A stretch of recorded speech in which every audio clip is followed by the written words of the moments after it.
Hi everybody, welcome to Round the Twist, episode 12. It's hard to believe I've been at it for 3 months, but I figure, hey, if I can keep it up for 3 months, I can just keep going. But yeah, wow, 3 months. Crazy. I really didn't get a whole lot of knitting done this week, I'm sorry.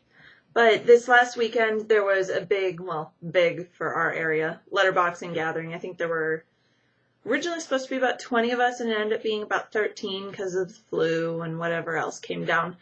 But yeah, a group of us met out at one of the state parks in the area, and I had a lot of fun. Spent a couple days out in the fresh air, which, when you're as big a couch potato as I am, plus working night shift, plus everything else, it's rare for me to get out and hike that much. And oh my gosh, I was so tired. Every night I'd drive back from the park to here, and just collapse. Usually within about half an hour of getting home, I would just be sound asleep in the chair and get up about 4 hours later and go to bed. So the knitting has been a little light this week, but I'll show you what I've got done. Start with the good old peacock sock. This is still the first one. Second one, tangling, has come a little bit. I can't remember how far it was last week, but I've got a bit more. And maybe about halfway done the cuff. On that one, that's still the Opal Rainforest Collection 2 in the Foul colorway.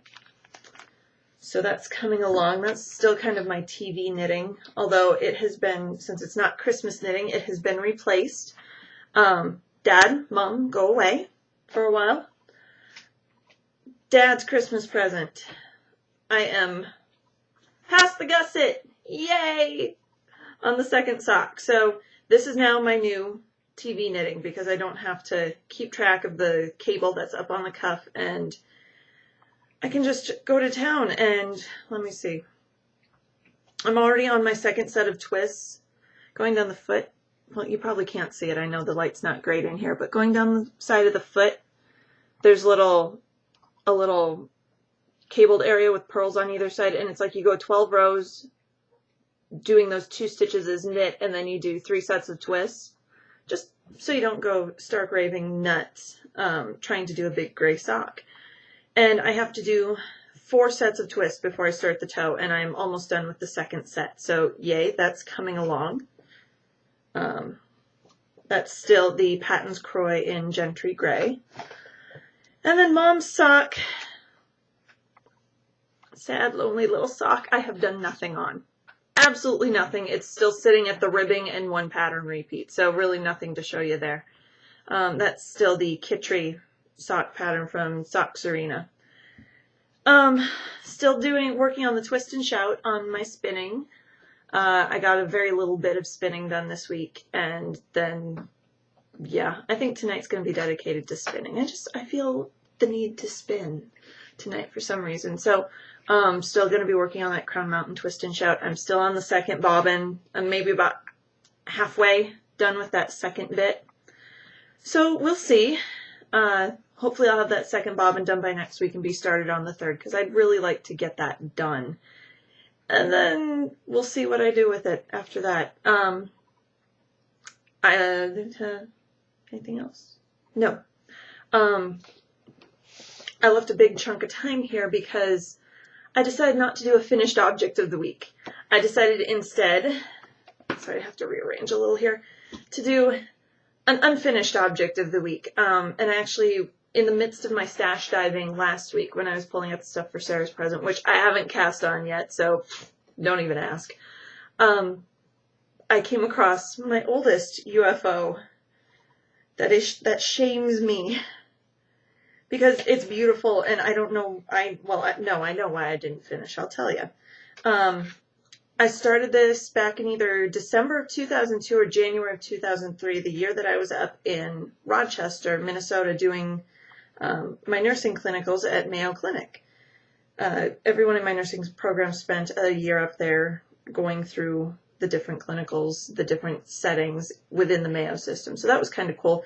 But we had January off because my school was a 3-1-3 calendar, and I didn't want to take a class over J-term. Didn't need to. So I decided I wanted to do a Aran sweater. the traditional fisherman sweaters. I don't know why. Why? What possessed me when I had only been knitting a year and a half that I could do this? I don't know. I was clearly out of my mind, stress, who knows? So, I got this book, Patterns for Guernseys, Jerseys, and Errands by Gladys Thompson, and it's a fabulous book. It really is. It's all in black and white pictures. There are patterns in here. It's not just, it talks about the history at the beginning and everything, and there's just beautiful examples of different sweaters. Well, I had one that I wanted to knit more than anything out of this book. Let me find it. This one. That one? No, that's not it. Ah! I don't know where it's at. Anyway, I didn't prepare, obviously. Oh, there it is. Okay. There's the picture of some of the cable patterns going across the front. It's lovely. It looked challenging. Oh, there's the whole sweater right there. It's the sweater that's on page 132. And I loved it. I wasn't going to do the turtleneck, and I was going to change it a little bit. And it's like, yeah, sure, why not? I can learn to cable. I can learn a bunch of stuff. Awesome. And then, yeah, there's really no pattern for that sweater. Which I did not realize until I had made it this far. I'm ready to start binding off for the armhole shaping, and there is nothing about armhole shaping construction in this pattern. Nothing about the sleeves. It doesn't tell you how to do the sleeves at all. The initial instructions are cast on about 140 stitches. What does that mean? I just remember panicking, and I did a gauge swatch. I remember doing a gauge swatch and figured out that, yeah, 140 would work, and got the yarn at this, I can't even remember the name of the shop. I think it's in Story City, Iowa. Story City. I can't remember, but it was run by this cute little old lady and my mom had bought yarn from her back in the 70s, 80s. And I don't even know if they're still open, but we went in and I got Cascade yarn, the Lana de Oro, and it's in colorway 203. And I picked up a size 7 needle because Mom thought that would work. I learned to do an invisible cast on the edge. It was beauteous. It was harrowing to learn because Mom basically said, well, you have to do this, this, this, and this, and now pick out basically it's a type of provisional cast on, but it's not a crocheted one. I don't know exactly. She said, pick out the yarn, and if you did it wrong, it'll all unravel. I made her do it for me. But yeah, I got this whole thing done. Months and months of agony during that year of nursing school, and it fits. It's perfect. It's ready for me to do the bind off on the armholes, but yeah, it was way over my head at the time. I have no idea where I left off because some of the cables have an 18 row repeat, some have a 16, a couple have an 18, there's a 12, there's a 9. This was an experience in insanity. It was just crazy. It's beautiful. I love it. It's not the best color for me because it hints toward yellow and I'd look jaundiced when I'm done. See, not a good color. Really not a good color. So I'm going to rip it out. I don't know what to do with it. If I do this sweater again, I'm definitely more prepared. I know more about construction of garments and how things go together and how I can wing it and make it my own pattern instead of depending on, oh my gosh, it doesn't say what to do in the book. There are full sweater patterns in this book. It's a fabulous book if you want to learn about traditional errands and Ganseys.